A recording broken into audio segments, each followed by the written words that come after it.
जब भी किसी लड़की के पीरियड आते हैं तो एज ए वुमेन वो कंप्लीट हो जाती है, लेकिन अगर बच्चा अपनी मम्मी से पीरियड के बारे में कोई सवाल पूछे या फिर सैनिटरी पैड का ऐड टीवी में देख के पूछ दे कि ये क्या है, तो मम्मी लोग घबरा जाती हैं। उन्हें समझ में नहीं आता है कि वो क्या जवाब दें। कुछ लोग बच्चों को डांट देती हैं, कुछ लोग गलत जवाब दे देती हैं, कुछ लोग बहला फुसला के कुछ भी बता देती हैं।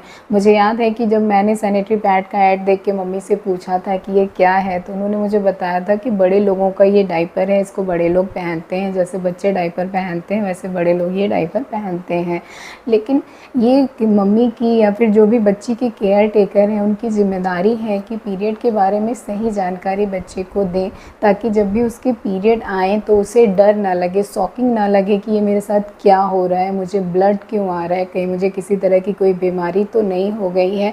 और उसके पीरियड आए तो वो उसको अच्छे से हैंडल कर सके। आज जब मॉडर्न इतना ज़माना हो चुका है, फिर भी अगर मम्मी लोगों से बात करो पीरियड के बारे में तो वो लोग काफ़ी हेजिटेट करती हैं। बच्चों से भी नहीं बताती, अपनी बच्चियों को भी। वो सोचती हैं कि जब इनके पीरियड आएंगे तो देखा जाएगा कि क्या करना है, कैसे बताना है। लेकिन आपको ये जानकर आश्चर्य होगा कि जो बच्ची के फर्स्ट पीरियड का एक्सपीरियंस होता है, वो चाहे अच्छा या बुरा, वो उसके मेंटलिटी को काफ़ी हद तक चेंज कर देता है। तो आप ऐसी गलती ना करें। अगर आपके पास बिटिया है तो उसे सही समय पे पीरियड के बारे में जानकारी दे दें। अब ये लगता है कि क्या बताना है, कैसे बताना है, बहुत सारे सवाल हैं जो मन में होता है। ये भी लगता है कि इतनी छोटी बच्ची है, इससे कैसे बात करें। तो इन सारे सवालों के जवाब आपको आज इस वीडियो में मिल जाएंगे। तो वीडियो में अंत तक मेरे साथ बने रहें। और अगर आप इस चैनल पर नए हैं तो चैनल को सब्सक्राइब भी कर दें, ताकि जो भी मेरे इस तरह के वीडियो आएँ उनका नोटिफिकेशन आप तक पहुँच जाए। अब बच्चे को काउंसिल कब करना शुरू करना है, अब किसी के पीरियड कब आएंगे एग्जैक्टली ये बता पाना बहुत ही ज़्यादा मुश्किल है। 8 साल से लेके 15 साल तक के बीच में कभी भी पीरियड आ सकते हैं। तो हर 8-9 साल की जो लड़की है उसको पीरियड के बारे में जानकारी होनी चाहिए, क्योंकि पहले के टाइम में पीरियड जो है 14-15 साल की एज में आते थे, तब तक मेच्योरिटी थोड़ी बढ़ जाती थी। लेकिन अब जो पीरियड है वो 9-10 साल की एज में ही आ जा रहे हैं, जो बच्चों के लिए भी डिफ़िकल्ट है और मदर के लिए भी डिफ़िकल्ट है। लेकिन अब ये करना तो है ही। तो आपको काउंसलिंग शुरू कब करनी है, जब आपकी बेटी के पीरियड आने शुरू होंगे। तो उससे पहले आपको उसकी बॉडी में कुछ चेंजेस दिखाई देंगे। प्यूबर्टी के साइन जो बोलते हैं वो आपको दिखेंगे, जैसे कि उसके ब्रेस्ट में डेवलपमेंट शुरू हो जाएगा, उसके एक्सिलरी हेयर यानी अंडर आर्म्स के हेयर में और प्यूबिक हेयर में ग्रोथ शुरू हो जाएंगे, उसकी हाइट अचानक से बढ़ती है, उसकी बॉडी के शेप में भी चेंजेस आते हैं। तो अगर ब्रेस्ट डेवलपमेंट शुरू हो रहा है तो ये इंडिकेट करता है कि अगले 1 से 3 साल में बच्चे की पीरियड आ जाएंगे। पीरियड जब स्टार्ट होने वाला होता है उसके कुछ महीने पहले बच्चे को वेजाइनल वाइट वेजाइनल डिस्चार्ज भी दिखता है। तो आपको जब आपकी बेटी ये कंप्लेन करे कि उसे वेजाइनल डिस्चार्ज हो रहा है, तो आप समझ जाइए कि अब कुछ महीनों में उसके पीरियड आ जाएंगे। जब आपको अपनी बेटी में ये सारे चेंजेस दिखने लगे तो आप उन्हें बताएं कि ये उनके साथ क्या हो रहा है और आगे चल के आगे और कौन से प्रोसेस हो सकते हैं। आप धीरे धीरे करके उन्हें समझाइए। एक बार में बहुत सीरियस डिस्कशन करने की ज़रूरत नहीं है। आप उन्हें पहले फीमेल बॉडी के बारे में बताइए, फिर बताइए कि पीरियड क्या होते हैं।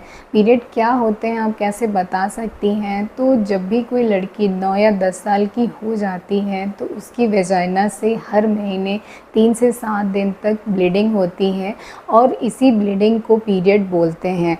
अब वो घबरा सकती है, पीरियड ब्लीडिंग के नाम पे पूछ सकती है कि ब्लीडिंग क्यों होती है। तो आपको बहुत डीप में नहीं जाना है, थोड़ा सा फीमेल बॉडी के बारे में उसे समझाना है ताकि उसका कॉन्सेप्ट क्लियर हो सके। तो हमारे पेट के निचले हिस्से में यूट्रस यानी कि बच्चेदानी होती है, और उसके दोनों तरफ ओवरी अंडेदानी होती है। अंडेदानी से हर महीने एक अंडा निकलता है और वो यूट्रस में आता है। यूट्रस के अंदर इस अंडे को सेफ रखने के लिए, सुरक्षित रखने के लिए एक दीवार बनती है जो खून और कुछ टिश्यू से मिलकर बनी होती है, और बच्चे पैदा करने के लिए ये ज़रूरी है। जब तक हम बड़े ना हो जाएं तब तक हम बच्चे नहीं करते हैं, तो इस दीवार की हमें ज़रूरत नहीं पड़ती है। तो हर महीने प्रेगनेंसी नहीं होने पे ये जो दीवार है, इसे एंडोमेट्रियम बोलते हैं, ये झड़ के खून के रूप में बाहर निकल जाती है और इसे ही पीरियड बोलते हैं।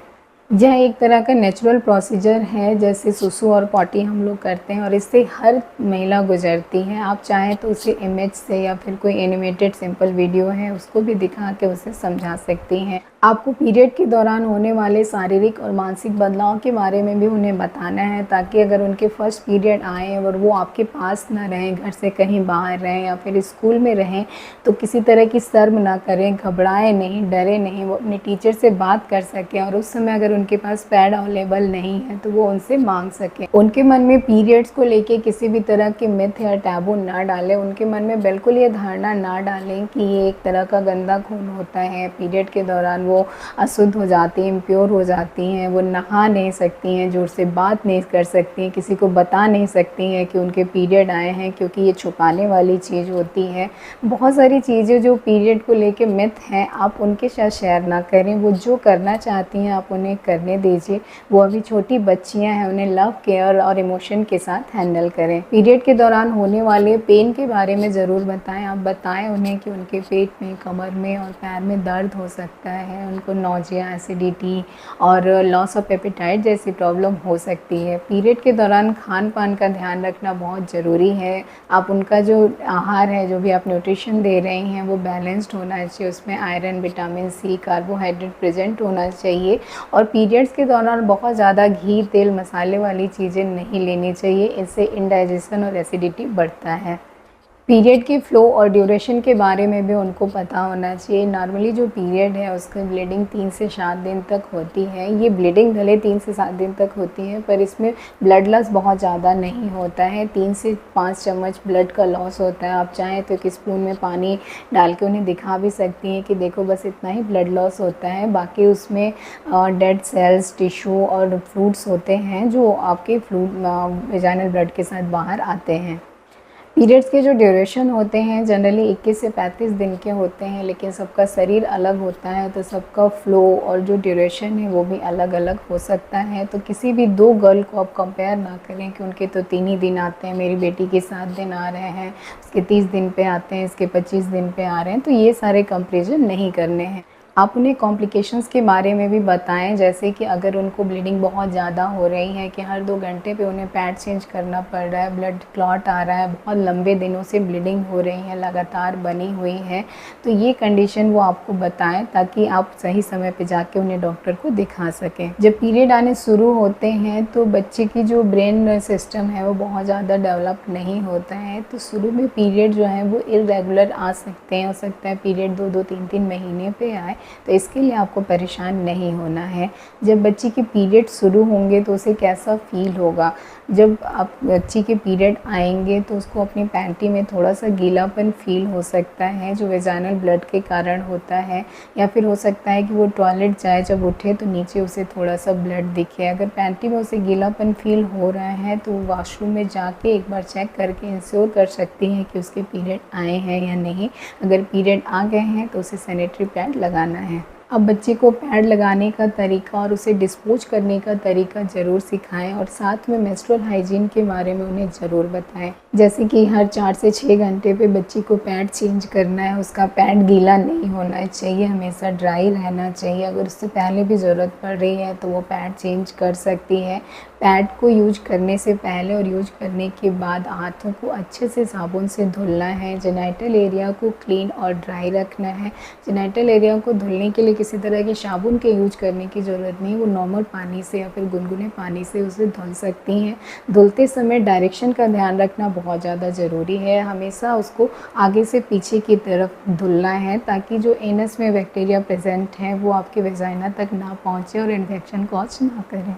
जब भी आपकी बेटी आपको ये बताए कि उसे कुछ वेजाइनल डिस्चार्ज जैसा आ रहा है तो आप समझ जाइए कि अब उसके पीरियड आने वाले हैं। तो आप उसके लिए उसका फर्स्ट पीरियड किट तैयार कर दीजिए। आप एक हैंडी से बैग में उसके लिए 2-3 सैनिटरी पैड, टिश्यू पेपर, एक साफ़ पैंटी, न्यूज़पेपर और एक हैंड वॉश रख दें। शुरू में पीरियड के दौरान पैड लगाने में बच्चों को थोड़ा ऑकवर्ड लगता है, लेकिन धीरे धीरे उनकी आदत पड़ जाती है। तो ऐसे टाइम में आपको थोड़ा सा उन्हें सपोर्ट करने की ज़रूरत है।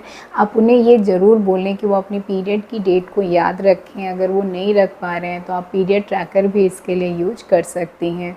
पीरियड को लेके जितने भी सवाल उनके मन में हैं आप उनका जवाब दीजिए, ताकि वो बाहर से गलत और उल्टी सीधी जानकारी लेकर ना आएँ जो उनके लिए बाद में प्रॉब्लम कॉज करे। पीरियड आना एक रिलैक्सेशन का साइन है कि आपकी बेटी की यूट्रस और जो सर्विक्स हैं वो अच्छे से फंक्शन कर रहे हैं, उसका रिप्रोडक्टिव ऑर्गन अच्छे से काम कर रहा है, किसी भी तरह का कहीं ऑब्स्ट्रक्शन नहीं है और एक फीमेल की तरह वो कंप्लीट है। तो इसे किसी भी तरह का टैबू ना बनाएं, शर्माने वाली कोई बात नहीं है। खुलकर अपनी बिटिया रानी से इसके बारे में बात करें, इसे सेलिब्रेट करें। इससे रिलेटेड और भी सवाल हैं जिनका जवाब हम लोग जानेंगे, लेकिन इस वीडियो में नहीं, अगले वीडियो में। तो मेरे साथ बने रहें और अगर आपको वीडियो पसंद आया हो तो उसे लाइक कर दें और जिनके पास भी छोटी बच्चियां हैं उनके साथ इसे शेयर ज़रूर करें। Thank you.